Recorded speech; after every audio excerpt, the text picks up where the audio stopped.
and welcome. You are watching Bollywood's hottest news show, Planet Bollywood News, और मैं हूँ आराधना. We give you Bollywood's all the big news, लेकिन उससे पहले let's check out today's headlines. Film Piku की success bash की inside exclusive gossip देंगे आज की टॉप स्टोरी में. बताएंगे बिग बी ने क्यों मिस किया पीकू का सक्सेस बैश. कैसे रखते हैं सलमान खान खुद को entertained after the much disturbing verdict. और साथ ही जानिए क्यों हुई श्रद्धा कपूर इनसिक्योर. रिसेंटली बॉलीवुड का लगभग हर बड़ा स्टार नजर आया एक साथ पार्टी करते हुए. कौन सा था ये मौका और क्या रही इस ग्रैंड पार्टी की highlights? Find out in top story.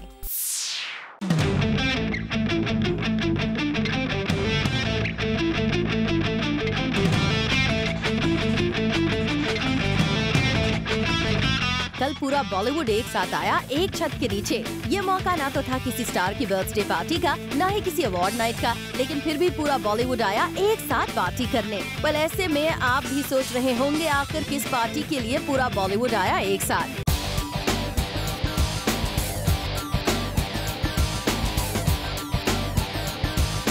तो हम आपको बता दें ये पार्टी थ्रो की थी एक्ट्रेस दीपिका पादुकोण ने, और ये मौका था फिल्म पीकू की सक्सेस को सेलिब्रेट करने का. दीपिका का हर करीबी इस पार्टी में नजर आया. अब पार्टी में इतने स्टार्स आए तो यहाँ कुछ न कुछ तो खास जरूर हुआ होगा, और जूम आपको इस पार्टी की टॉप 3 हाइलाइट्स बताने जा रहा है. Highlight number 1. इस पार्टी को थ्रो दीपिका पादुकोण ने किया था, और दीपिका इस इवेंट पर काफी खुश नजर आ रही थी. लेकिन दीपिका से भी ज्यादा यहाँ एक शख्स खुश था, जो कि पार्टी की हाइलाइट नंबर 1 बन गया, और वो और कोई नहीं दीपिका के बॉयफ्रेंड रणवीर सिंह थे.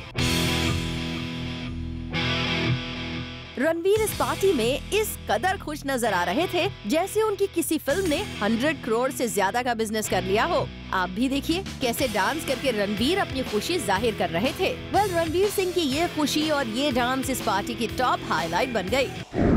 Highlight number 2. इस पार्टी की सेकंड हाइलाइट बनी फिल्म बॉम्बे वेलवेट की टीम. इस पार्टी में बॉम्बे वेलवेट की टीम से अनुराग कश्यप और करण जौहर पहुंचे. जनरली पार्टीज के दौरान अनुराग और करण मीडिया से बात करते हैं, लेकिन यहाँ मीडिया कैमरास को देखकर ये दोनों ही साइड से निकल गए. करण और अनुराग का मीडिया से बात न करना बना इस पार्टी की सेकंड बड़ी हाइलाइट. और अब बात करें इस पार्टी की थर्ड बड़ी हाइलाइट की, तो वो बने इस पार्टी में पहुंचे स्टार्स. इस पार्टी में हमने स्पॉट किया अब्बास मस्तान, दिनो मौर्य, रणवीर सिंह, सोनू सूद, शुजीत सिरकार, अनुराग कश्यप, हुमा कुरैशी, साकिब सलीम, इरफान खान, विशाल भारद्वाज, कंगना रनौत, आर बाल्की, गौरी शिंदे, फराह खान, दिनेश विजयन, होमी आदजानिया, रितेश सिडवानी, दिया मिर्जा, संजय कपूर, चंकी पांडे, मनीष मल्होत्रा, करण जौहर, राजकुमार हिरानी, युवराज सिंह, सोहेल खान, सुशांत सिंह राजपूत, जोया अख्तर, मलाइका अरोरा खान, अर्जुन कपूर, सिद्धार्थ मल्होत्रा, आयान मुखर्जी और आलिया भट्ट जैसे स्टार्स को. दीपिका पादुकोण की ये पार्टी रही सचमुच स्टार स्टडेड. पूरे बॉलीवुड ने दीपिका को इस मौके पर कंग्रेचुलेट किया, and we want to congratulate Deepika too on this grand success. Hardik Tanna, Zoom, Mumbai. Salman Khan को पिछले दिनों लगा एक बड़ा झटका. ये तो सभी जानते हैं, लेकिन आजकल उनका मूड कैसा रहता है और वो कौन सी हॉबी है जिससे वो रखते हैं खुद को एंटरटेन्ड, ये पता चला उनके सोशल नेटवर्किंग अकाउंट से. आइए देखते हैं.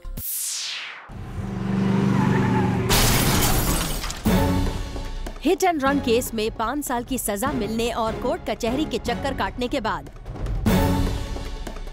सलमान खान को अब थोड़ी राहत तो है, लेकिन हर कोई ये भी जानना चाहता है कि जेल जाने का डर क्या अब भी सलमान को लगता है? इसका जवाब सलमान ही बेहतर दे सकते हैं, क्योंकि वो मीडिया से दूर हैं, और उनकी टीम के लोग ये भी मेक श्योर करने में लगे हैं कि कोई सलमान से बात ना कर सके. ऐसे में सलमान के मन की बात जानने का सहारा बचा है सिर्फ उनका सोशल नेटवर्किंग अकाउंट, जो फिलहाल तो ये इशारा कर रहा है कि सलमान पिछले दिनों जब से कश्मीर जाकर आए हैं, उनके मन से कश्मीर के नज़ारे दूर जाने का नाम ही नहीं ले रहे. हर किसी के साथ अब सलमान को भी लगने लगा है कि धरती पर अगर कहीं स्वर्ग है तो वो कश्मीर में ही है. सलमान चाहते हैं कि कश्मीर में टूरिज्म की बाढ़ आ जाए. कश्मीरी बच्चों के साथ सलमान को कश्मीर के सेब याद आ रहे हैं. कश्मीर बहुत अमीर है इन नेचुरल ब्यूटी, माशाल्लाह माशाल्लाह. माशाअल्लाह माशाअल्लाह से सलमान को ये भी याद आ गया कि कटरीना कैफ भी कश्मीर की हैं। और फिर सलमान पर चढ़ गया चुलबुल पांडे का जादू, तो कह डाला कि कमाल करते हो कश्मीर जी। सलमान की इन बातों से साफ है कि वो अब खुद का माइंड डाइवर्ट करके आगे बढ़ने की तैयारी में है, पर पुरानी यादें कभी कभी वापस आकर कुछ खट्टे मीठे अनुभव याद दिला ही जाती हैं। Bureau report, zoom, Mumbai.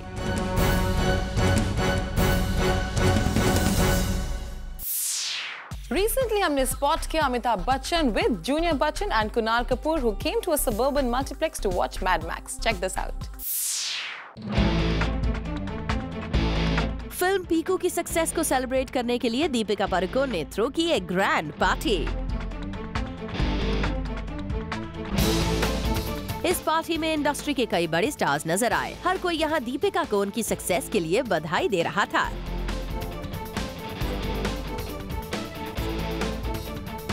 लेकिन यहाँ फिल्म पीकू के लीड एक्टर बिग बी नजर नहीं आए। ऐसे में सबको लगा शायद बिग बी अपने किसी प्रोफेशनल असाइनमेंट में बिजी होंगे, यही वजह है कि वो यहाँ नहीं पहुँचे। लेकिन ऐसा नहीं था। जिस वक्त ये पार्टी चल रही थी उसी दौरान ज़ूम ने स्पॉट किया बिग बी को एक हॉलीवुड फिल्म मैड मैक्स देखते हुए। यहाँ बिग बी से हमने जानने की कोशिश की कि आखिर वो पीकू के सक्सेस बैश में क्यों शामिल नहीं हुए। Sir, Deepika Padukone has organized such a big party in Hollywood, sir. So you're not the part for Piku success party, sir. पूरी टीम आई है वहाँ पे। So how was Mad Max, sir?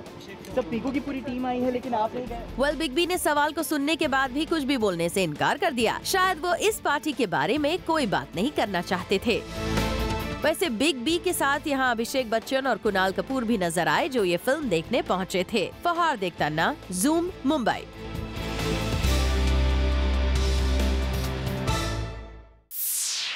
ABCD 2 की प्रमोशंस तो जोरों शोरों से चल रही हैं, लेकिन ऐसा क्या हुआ backstage between Varun Dhawan और श्रद्धा कपूर जिससे हो गई है श्रद्धा कुछ insecure? Let's find out.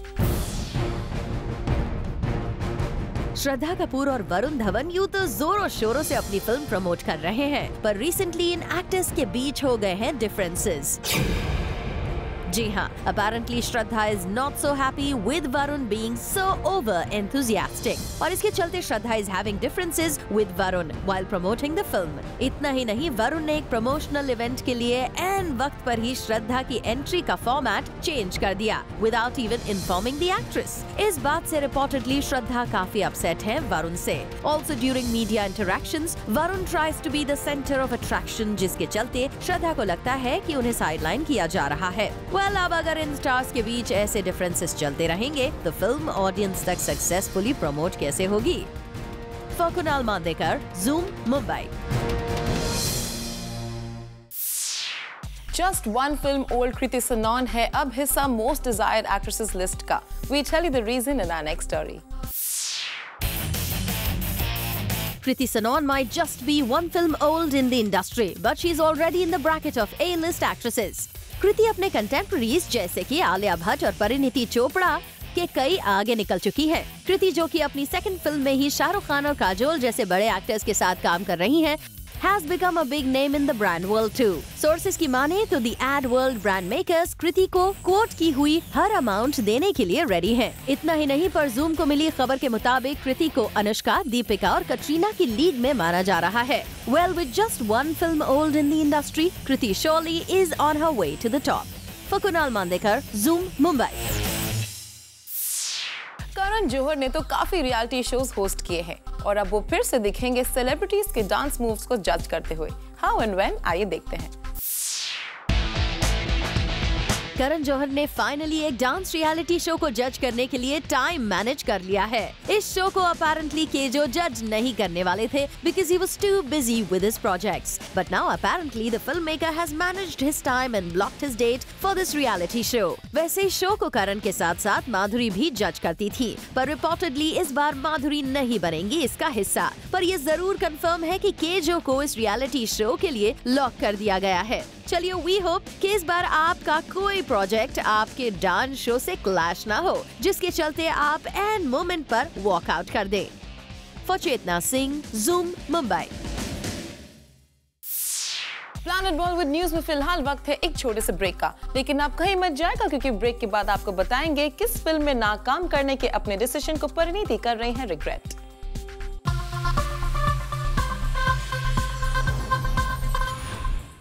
Indian Michael Jackson Prabhudeva कर रहे हैं direct film Singh is bling और ज्यादातर शांत एंड कॉय रहने वाले प्रभुदेवा को इस फिल्म के सेट पर किसी ने दिला दिया है गुस्सा। वेल, कौन है वो, आइए देखते हैं।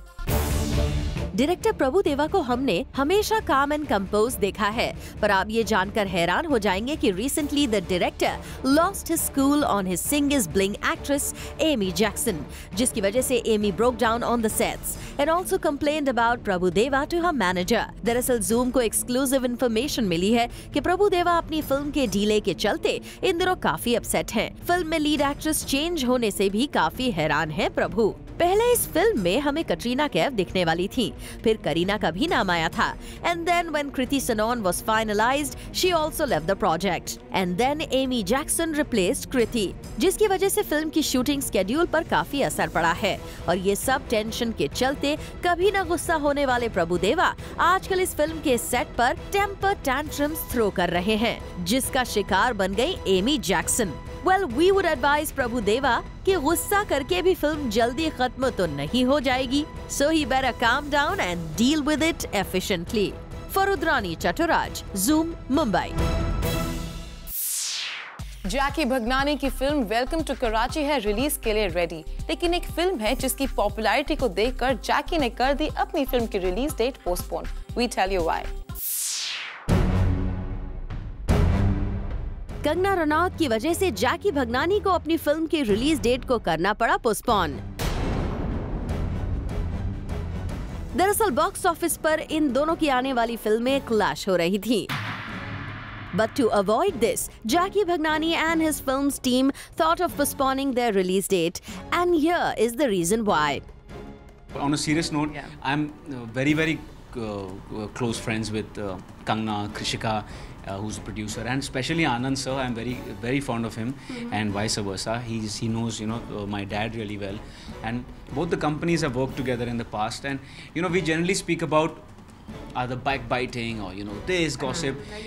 You don't hear about the good things in the industry. So there was unity, and both of them spoke, and they realized that if there is a solo week ahead, why not share it so that both the films can benefit. And I think it's a great deed done by both the producers and directors, so kudos to them actually. तो जैकी ने clear कर दिया कि उनकी film की team और तनु weds Manu returns की team में म्यूचुअल अंडरस्टैंडिंग के चलते ये डिसीजन लिया गया है।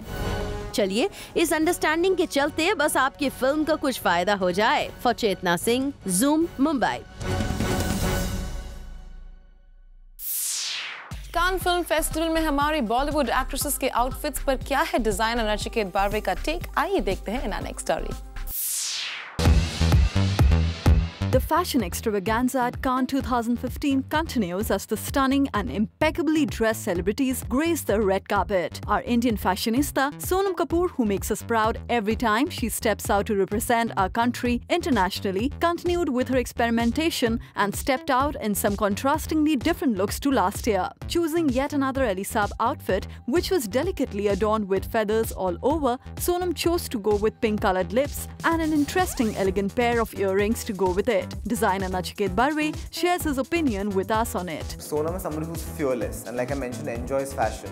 So I completely get the idea of where it's coming from, because the workmanship on that gown is incredible. Like the use of feathers, the use of tonal embroideries, it's really old school couture. It takes something rare to overwhelm Sonam Kapoor, but I think this was on the overwhelming side. The earrings were really interesting and sort of like a perfect set off to the volume and the excess of the gown, but perhaps I felt she sort of looked a little like a bit much on her in terms of the whole effect of the gown. Cover story with Sienna Miller, where the whole theme has been feathers, and she's done different takes on like a short dress with feathers, a really voluminous black and white long dress shot in a museum with feathers. So there's a great way to do feathers. Perhaps a different color and slightly less volume around the face would have been a nicer way to sort of tone it down yet carry forward the concept. An absolute stunner in Abujani Sandeep Khosla black and gold outfit, Sonam carries off this dramatic look with ease with the sleek low band to go with it. Our expert dissects this look and shares his views on it. I think she looks smashing at the Chopard party. I think the whole sort of film noir 30s sort of like Josephine Baker meets a little bit of 80s volume sort of a take on it was quite interesting. The workmanship obviously was beautiful, and again the sort of baroque looking top worn with a sleek skirt and like a low cut heel worn with like the side-swept hair and the dramatic smoky eye. I think she really sort of built a fashion persona to it. That top worn as a bolero over a long floor-length gown could have been interesting. Aishwarya Rai Bachchan, on the other hand, keeps it really simple and elegant in a Stella McCartney outfit for a day event at Cannes. Our expert Nachiket analyzes this look for us. I love the printed pants with the white shirt, button-down shirt. Really channelized the 70s, which is what is the trend of the season. So she really brought it out in terms of the deep mouth, the 70s waves. But I think it really played up to her strengths and looked fabulous. Sonam Kapoor's Cannes journey this year ends here, and Nachiket summarizes her journey for us and picks his 2 top favorite looks out of it. While we still have few more appearances from Aishwarya Rai Bachchan, we shall definitely miss Sonam here. Here's what Nachiket had to say about it. At Cannes Film Festival is also about stepping out of her comfort zone and sort of taking risks. And somebody given her some really beautiful sartorial moments in the past. She could have played really safe and just stuck to that same look and sort of rehashed it. She stepped out of those and tried things she hasn't done before. I think my top pick for her for this season has been the Ralph Russo blue gown, because I think it's something which will get catalogued and documented over the years. My second pick for her would be the black look at the Chopin party, because I think she again sort of built it into a character, into a moment, and really sort of, again, a tricky silhouette, but she managed to pull it off fabulously. For more updates from Cannes 2015, keep watching Zoom. For Rudrani Chaturaj, Zoom, Mumbai. And now it's time for our special segment, Bits and Bites. Let's have a look. Actress Parineeti Chopra आजकल अपने एक decision को काफी regret कर रही हैं। दरअसल परिणीति का कहना है कि उन्हें दीपिका से पहले फिल्म पीकू ऑफर की गई थी, लेकिन वो अपने एक प्रोडक्शन हाउस के साथ किए गए कमिटमेंट की वजह से ये फिल्म नहीं कर पाई। एक न्यूज़पेपर रिपोर्ट की माने तो फाइनली कल्कि और अनुराग कश्यप ने ऑफिशियली एक दूसरे से डिवोर्स ले लिया है। कल्कि और अनुराग के करीबियों का कहना है कि म्यूचुअली इन दोनों ने अलग होने का फैसला लिया था। ऐसे में ये दोनों ही डिवोर्स के बाद खुश हैं। सोर्सेस की माने तो फिल्म नीरजा में म्यूजिक कंपोजर शेखर रवजियानी सोनम कपूर के साथ रोमांस करते नजर आएंगे। कहा जा रहा है कि इस फिल्म के मेकर्स ने सोनम के लवर के रोल के लिए शेखर को फाइनलाइज कर लिया है और इसकी ऑफिशियल अनाउंसमेंट जल्द हो सकती है। खबरों की माने तो फिल्म ABCD 2 के मेकर्स ने इस फिल्म की रिलीज डेट को एक दिन प्रीपोन करने का फैसला लिया है। दरअसल 19 जून से रमजान फेस्टिवल शुरू होने जा रहा है। ऐसे में फिल्म के मेकर्स चाहते हैं कि इस फेस्टिवल के दौरान जो लोग ये फिल्म नहीं देख पाएंगे वो रिलीज के एक दिन प्रीपोन हो जाने से ये फिल्म देख पाएंगे। सोशल मीडिया पर राम गोपाल वर्मा और अनुराग कश्यप की तू मैं जारी है। दरअसल राम गोपाल वर्मा ने फिल्म बॉम्बे वेलवेट की रिलीज के बाद इसे खूब क्रिटिसाइज किया था और अब इस पर अनुराग कश्यप ने रामू को सलाह दी है कि वो ड्रिंक करना छोड़ दें और चुपचाप सो जाएं। हम आपको बता दें, राम गोपाल वर्मा ने बॉम्बे वेलवेट को अपनी फिल्म आग से कंपेयर किया है। रणबीर कपूर फिल्म बॉम्बे वेलवेट को मिले खराब रिस्पांस को भुलाकर आगे बढ़ना चाहते हैं। सोर्सेस की माने तो रणबीर अब अपना पूरा ध्यान अपनी अपकमिंग 2 फिल्में तमाशा और जग्गा जासूस पर लगा रहे हैं और अपनी इन दोनों फिल्मों को लेकर वो काफी कॉन्फिडेंट हैं। फिल्म पीकू ने इंडिया में नहीं ओवरसीज मार्केट में भी खूब कमाल दिखाया है। ट्रेड सोर्सेस की माने तो इस फिल्म ने अब तक ओवरसीज मार्केट में 28 करोड़ तक का बिजनेस कर लिया। अपनी फिल्म को मिले इस ओवरसीज सक्सेस के बाद इरफान ने अपने इंटरनेशनल फैंस का शुक्रिया अदा किया है। वेलकम टू कराची की स्टार लॉरेन गॉटलिब ने चैट किया जूम के फेसबुक फैंस के साथ। आइए देखते हैं।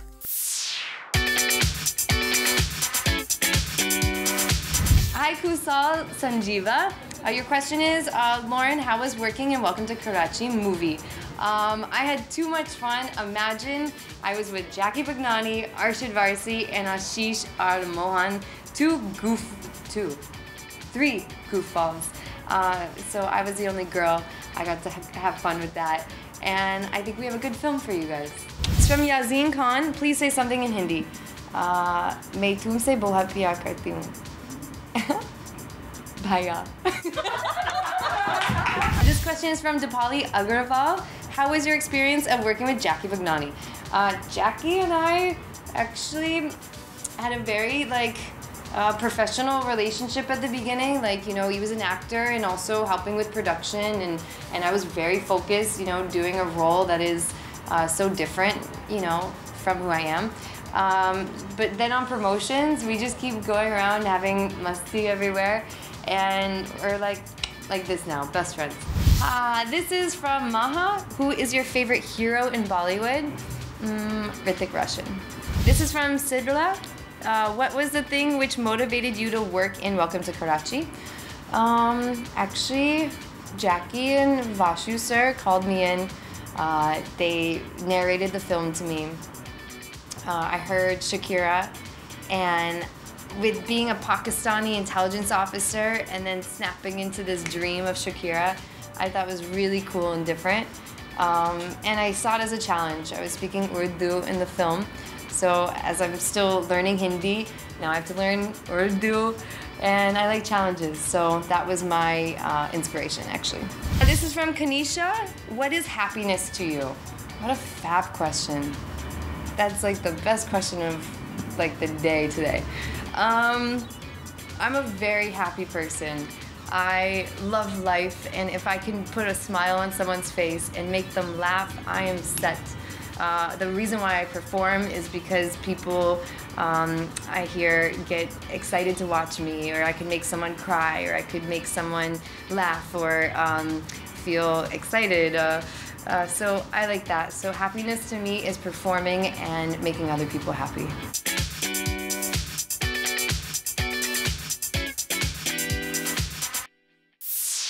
Well, with this, it's a wrap. We will be back tomorrow with some more Bollywood juice. Till then, keep watching Zoom, India's #1 Bollywood channel.